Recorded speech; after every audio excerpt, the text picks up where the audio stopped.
Welcome back. Taking a full look at weather now. Weather Authority Chief Meteorologist Dan Cianca. Hey, Dan. Hey there, Veronica. It was an interesting day here on the Central Coast. If you're outside this afternoon, it probably felt pretty nice. If you're outside at sunrise, it didn't. It was pretty crisp and cold out there. Here was our sunset from Salinas tonight. A few thin high clouds on the horizon. Otherwise, crystal clear skies like we saw most of the day.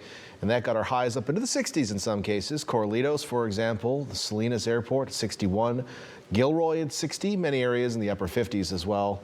And a cool spot from the climate sites today, Parkfield at 55 degrees. And here's where we started this morning in some areas. Some ridiculously cold temperatures. Argyle Road, north of Halone, that's in southern Monterey County, got down to 21 degrees this morning. Two sites at the Pinnacles coming in at 22. The Priest Valley area, which is in southeastern Monterey County, also 22 degrees. Lockhart Gulch in Santa Cruz County, outside of Scotts Valley, 23. East Carmel Valley Road, this is kind of up past the hill from Hastings before you head down into Arroyo Seco, 23 this morning. And Interlake Road, not too far away from that Argyle Road location in South Monterey County, 23 degrees this morning. And a frost advisory for most of our inland locations tomorrow morning as well. Temperatures will be a touch warmer, but still cold enough. We're going to see, I think, a widespread frost for our inland areas and still patchy frost on the coast. We're already down into the low 40s for most coastal cities right now. 30s showing up on the map in King City, Bradley, for example, Boulder Creek, Hollister getting chilly. We're already down into the 20s in the Hernandez Valley in southern San Benito County, rather. So getting chilly out there. Skies still clear. A few thin high clouds possible through the overnight. But that's about it, so not enough to act as a blanket or anything. High pressure is building in right now, and typically with high pressure, we experience warmer days, and we are going to continue to see a slow warm up. But this general northerly flow is keeping the air mass pretty cold and at or below normal for this time of year really expected for the next couple days. And this high is only going to be here briefly because the next weather system, well, it's right here and it's getting closer to us, and it will bring some wind and rain to the region by the time we get through the end of the week. Here's what it looks like on our bigger future cast here. The weather system making its approach Thursday with increasing clouds and wind, but I think rain will hold off now until Friday morning. And I expect it to be pretty light and mostly concentrated on the coast. We may not see much make it inland. Notice it just kind of gets to our doorstep and then just pauses, and it's like we don't let it in, but it gets to the front porch anyway, which is the coast. Hi. Nice on the front porch. But we're not done just yet. We've got another system as well. This one actually speeding up a bit.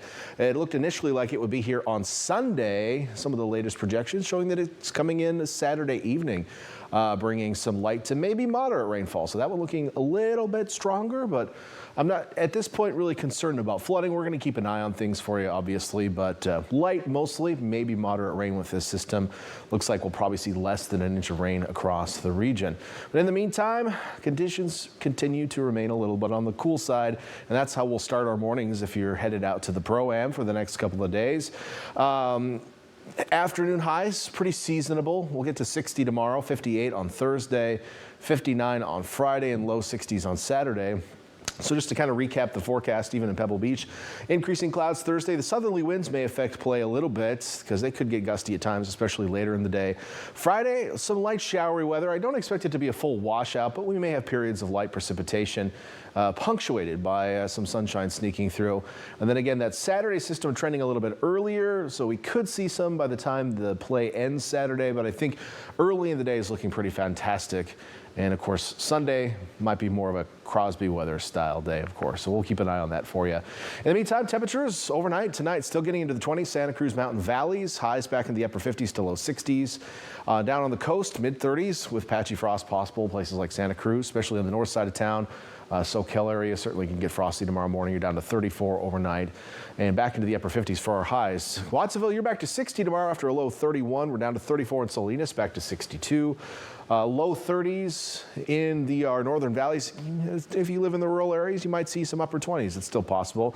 Highs back close to 60 tomorrow afternoon. Over to the peninsula, lows mainly in the upper 30s, maybe some low 40s out there closer to the water, which is still 53 degrees.